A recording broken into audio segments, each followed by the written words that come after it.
Hey there, friends. Dave Paulides, CanAm Missing Project. Copyrighted edition for our video channel. Thanks for being here.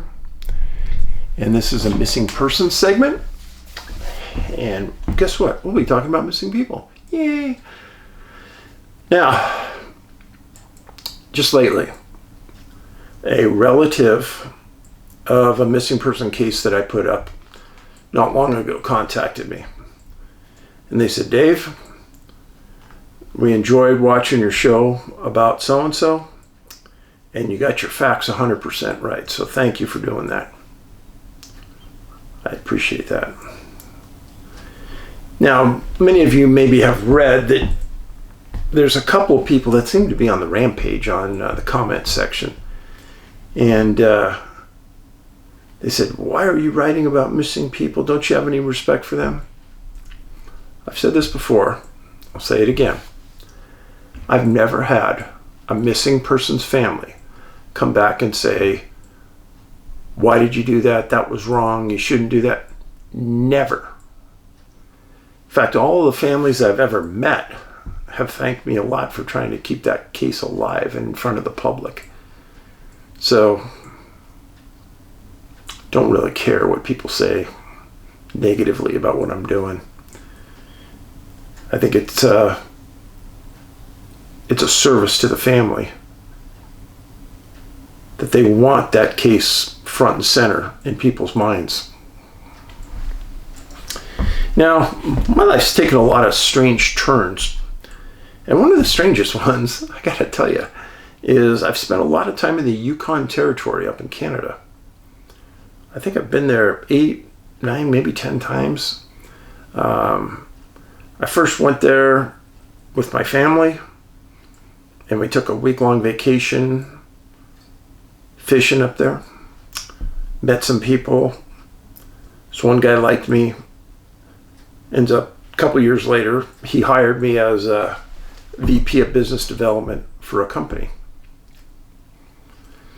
And then from there, I mean, we've always stayed friends, and he took me into some really backcountry areas that just not many people go to. And if you look at a map of the Yukon, it abuts Alaska. It's furthest north you could get.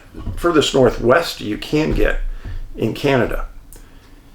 And the scenery up there, just out of this world beautiful. It's like Alaska. And with a lot less people. And Alaska doesn't have a lot of people. So the stories we're going to talk about today are from Alaska and from the Yukon. And not that far apart, weirdly. In fact, I was just telling Angie tonight, and I've told her this before, that every once in a while, I feel like I'm guided. I was doing the research on these cases.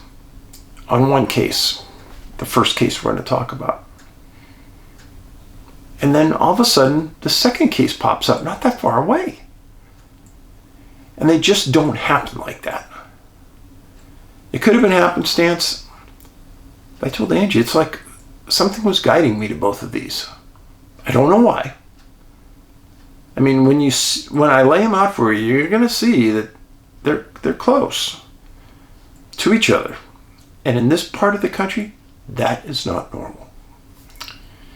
The first case, you're going to see right away where I got my attention. It involved a man named Hans Albert, 55 years old. He went missing September 20th, 1966, in a place called Disappearance Lake, south of Haines, Junction, Yukon. Now this area is very close to the Alaska border, kind of the far southwestern edge of the Yukon.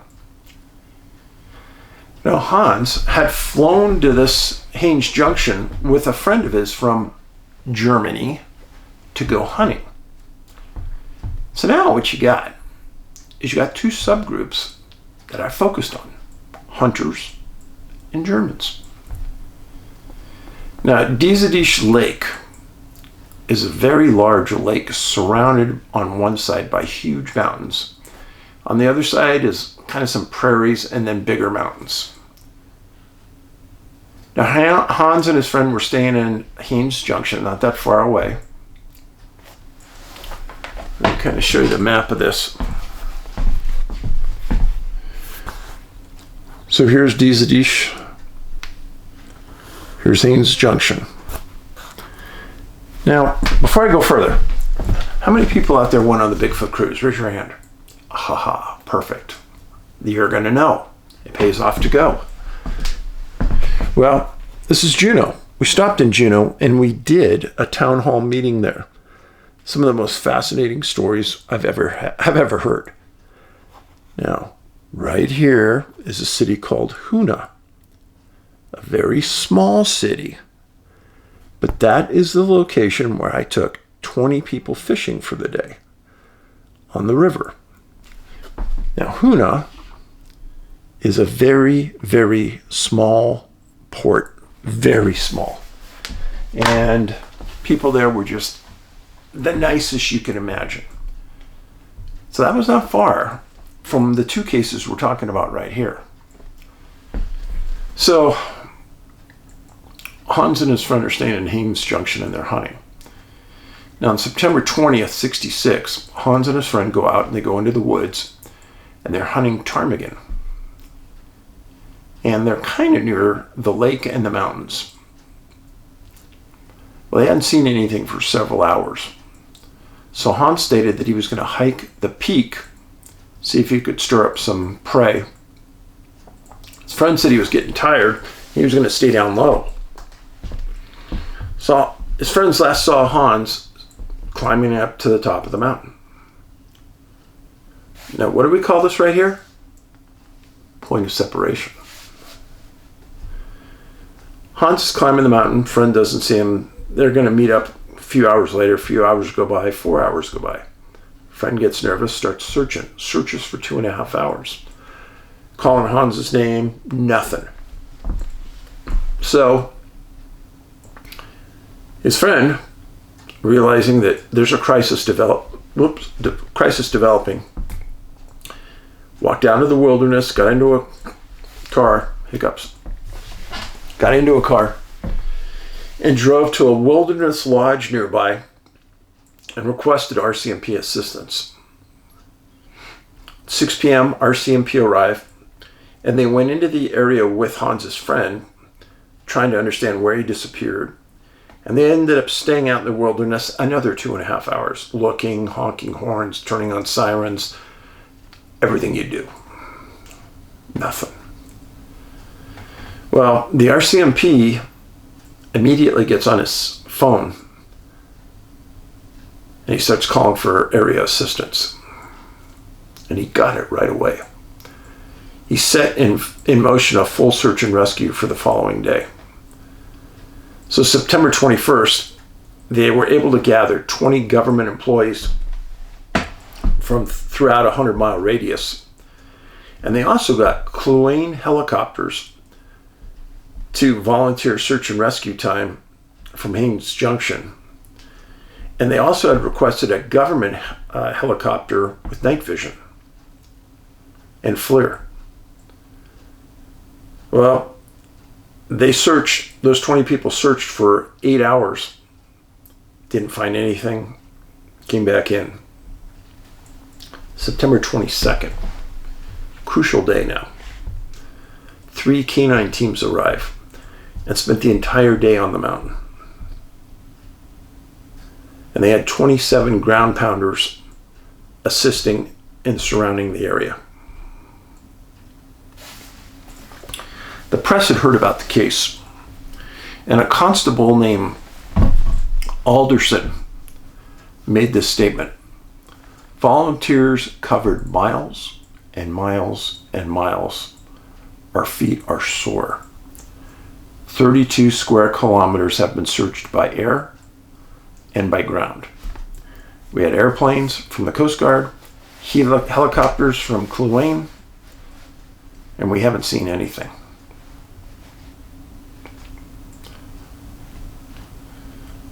So they decided to give it one more day. And they had a Coast Guard helicopter, Coast Guard airplane, Chloe helicopters, 30 local people, and they were coming up with nothing again. Well, then some theories started to come out. And the one that got the predominant play was that Hans got to the top of the mountain, got disoriented, and got lost. One problem with that theory, in my mind. If you're at the top of that mountain, you look one way, and you see the lake. You can't miss it. It's huge. And if you're down the other side of the mountain, well, you're not going to see the lake. So how do you get out of that circumstance? Two ways. You walk parallel to the mountain until you walk all the way around to the other side. Or you walk up the mountain until you get to the top, see the lake, and then follow it down towards the lake. Most hunters would figure this out really quick. Now, it was stated that Hans was a very experienced hunter, had hunted around the world, never had any issues. But now he was lost. His friend told RCMP that Hans didn't have any other supplies. He had no food, he had no water, he had no extra warmth, and the RCMP made this statement: he didn't even have a Bic lighter. Now, why is that important? Well, first of all, fire is life. If you have fire and you're in the woods and it's winter, you might survive with a good fire going. You don't have warmth in the winter in Alaska, Yukon, chances are you're not going to make it.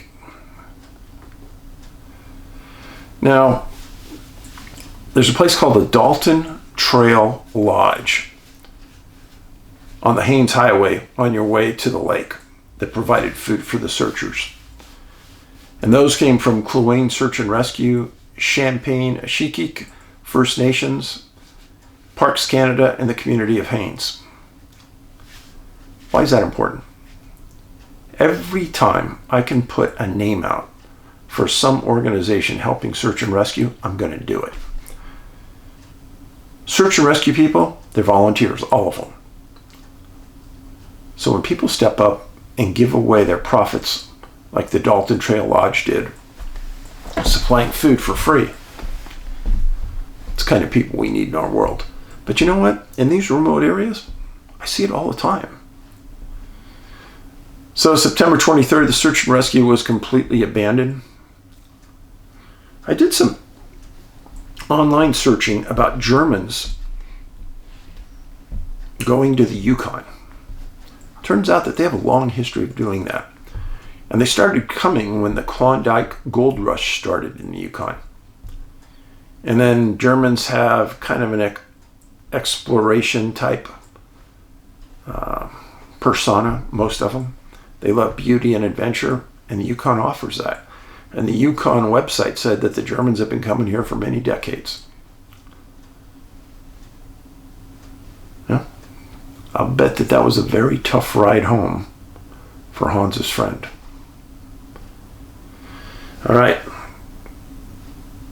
Now,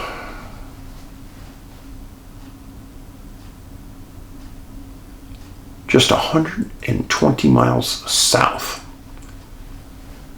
of Disappearance Lake is the Glacier Bay National Park.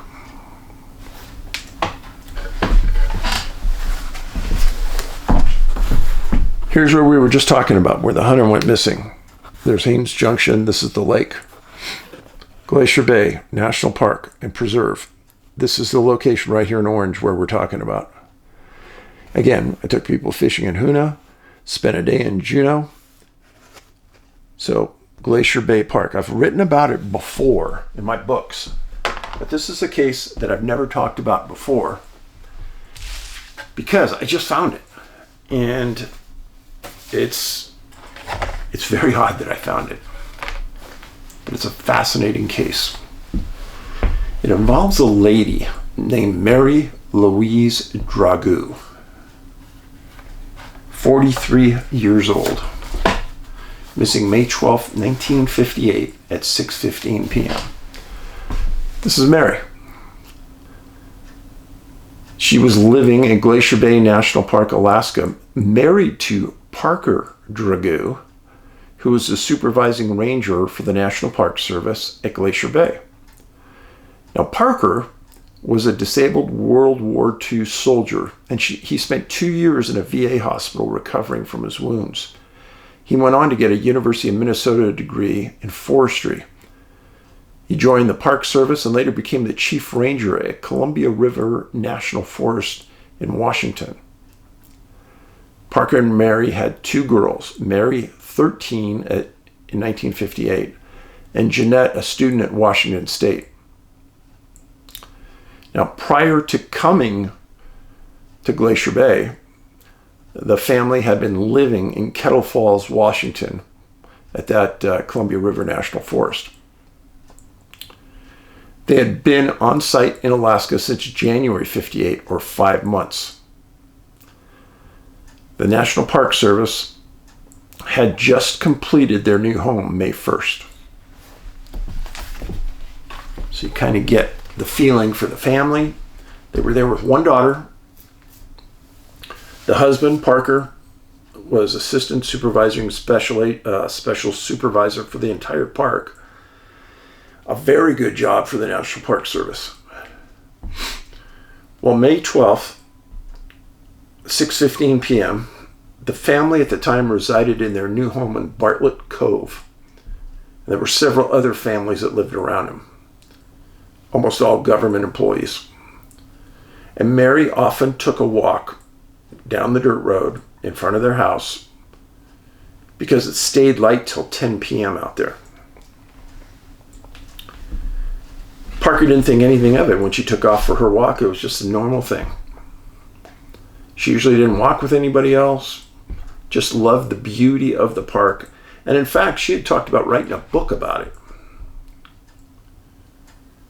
10 p.m., Mary didn't come home.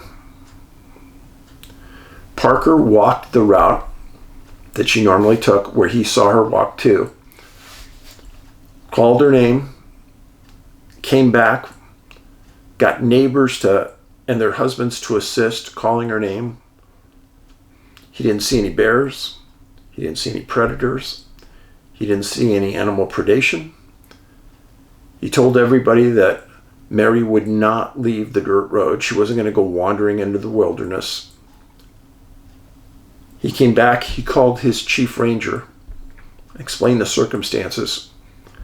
And the chief ranger said, tomorrow we're going to have a full search and rescue call out. Friends, that's a big deal. Here's why.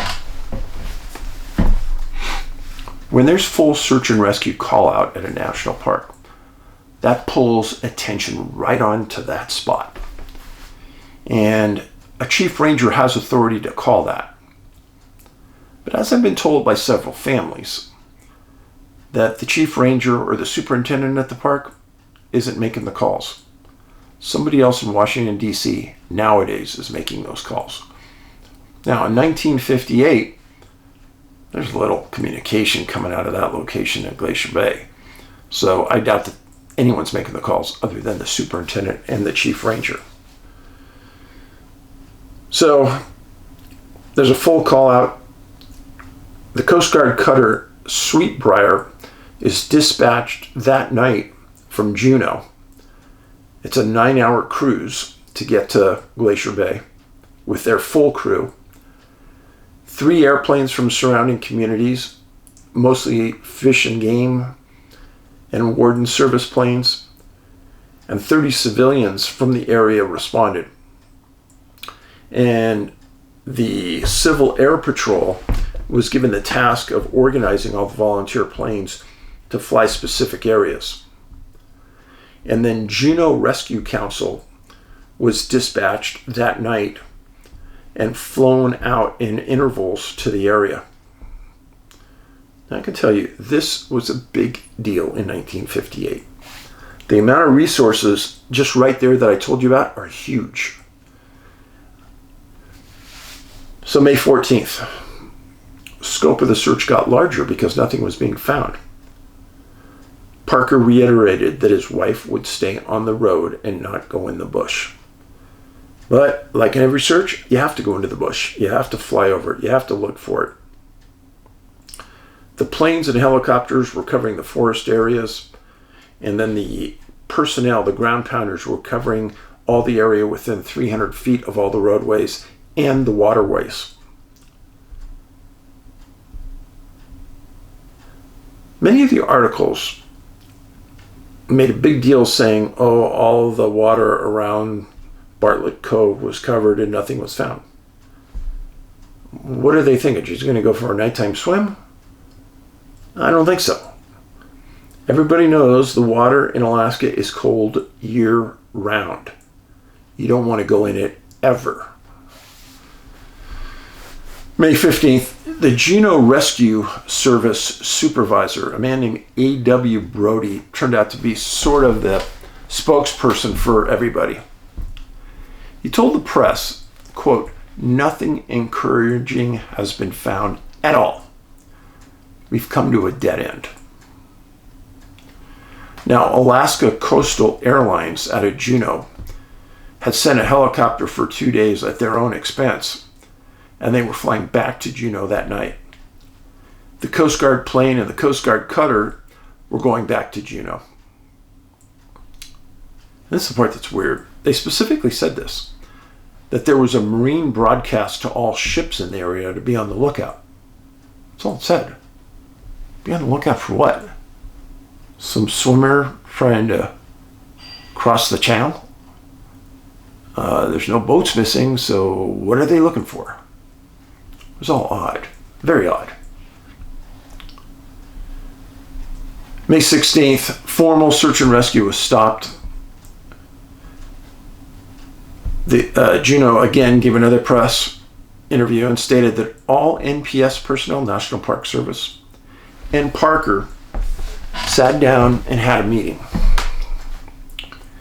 And they conferred about what had been covered, what hadn't been covered, what they had found, what they hadn't found. And then they all agreed that the search should be terminated. They agreed that all possible ground where she could be had been covered, and there was no reason to move forward. I'll stop right there. This is what NPS still does today.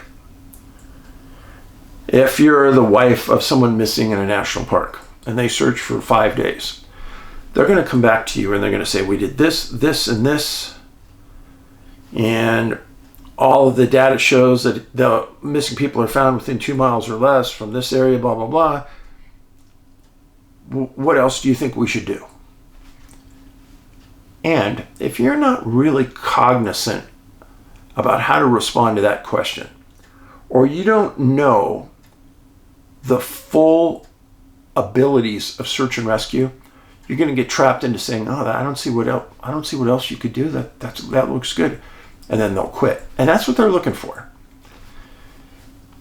Now, there's people that I've worked with recently in the last few years that have stated that if somebody goes missing, Dave, you need to assign them, if they'll take it, an advocate for them that'll sit right next to them in the meetings with the National Park Service and help them answer the questions. A normal search and rescue these days should be at least 7 days. I don't care what anybody says. That's the minimum. And if they're trying to cut it short to save money or trying to blow smoke up your skirt, then you have the advocate speak up. And I know there's one person that would do it for us, they would speak up. So if that happens and somebody's trying to get bullied, get a hold of me, I'll get somebody out there at no cost. Now, Juneau, 90 air miles and a 9-hour boat ride away. Hoonah, where we went on the Bigfoot cruise, about 45 air miles away. Now, 1 month prior to Mary's disappearance, she wrote a letter to a friend that was actually in the paper. And it says, "I'm keeping track of everything I see in case I write my book." She said Glacier Bay people are lonely. Parker and her had guests every night since they had arrived. I could see that. If you look on Google Earth right now, and you look at Bartlett Cove, Glacier Bay National Park, Alaska, I don't know, maybe there's 10 homes there. Not a lot. So, new blood gets in. Probably be interesting just to talk to somebody different. I understand that. Now here's the scenario. Parker and his daughter, Mary, are living in the park. Mary, the wife, is gone. She disappeared. They can't find her, and the search is over. In this little tiny community, and you're the supervising agent for the National Park Service, how would you like to keep living there? I wouldn't. If I was satisfied in my mind 100% the area was covered and she wasn't there, I'd want to get out. I wouldn't trust my daughter walking around there. Heck no. I don't know what happened. Now, none of the reports said that there was any evidence of animal predation, so you can kind of take that in your mind. Well, articles I did find. 3 months after Mary vanished, the National Park Service transferred Parker and his daughter Mary to Death Valley National Park, where he was a supervising assistant there. Mary was never found. And I ask you folks, how is that possible? How is Mary Louise Dragu never found? Now, she wasn't a mountaineer. She wasn't somebody that hiked 10 to 15 miles. She was just like your average 43-year-old lady who was walking down a dirt road enjoying the sights at 6:15 on a beautiful Alaska May night. And boom, she's gone. So I know some of you, I read your comments all the time. Some of you will say, oh, maybe she was kidnapped. Friends,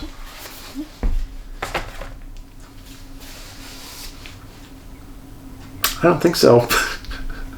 Sorry, that would not be on my radar, and I'm suspicious of a lot of things. Not that one. Now, it's said that she walked north from her house. North meaning into nothingness. If she walks south, then there's Gustavus, another city south. In reality, there's nothing around her. Here's a little bit of an up-close map. Gustavus is south. She was walking north, and you go that way into the park and there's nothing there. Eventually the road dead ends. And again, there's Juneau. I gotta say, this case bothered me. It was one of those ones that just bothered me. Because knowing that she's not going to go off-road, knowing she's not going to go for a swim, knowing she had a 13-year-old daughter at home and there was no mental health issues, there's only a few options here, folks. There's only a few. And on top of that, she was never found. And if you think it's been over 60 years, somebody would have found something if she was around there anywhere. Because eventually, foresters go in and clear out brush. Hikers go through the area. If the body's anywhere within 2 miles, you're going to smell it within a month. So, no. I don't have a good feeling for this at all. So that's 2 cases. One missing in a national park and one missing hunter. If you could do me a favor and please share this on your social media, I would be grateful. And this is the kindness revolution. Some people will not be kind to you. That does not mean you need to be mean to them. One of the things I always did when I was a policeman and somebody was being really rude to me, it always worked.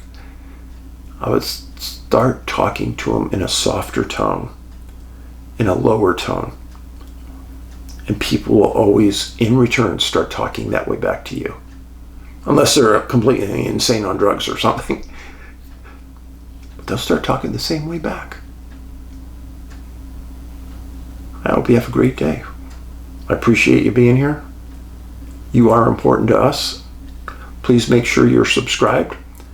And always, always, always, before you write a comment, read the number 1 pinned comment on the video, because you may find something there that answers your question. Paulides out.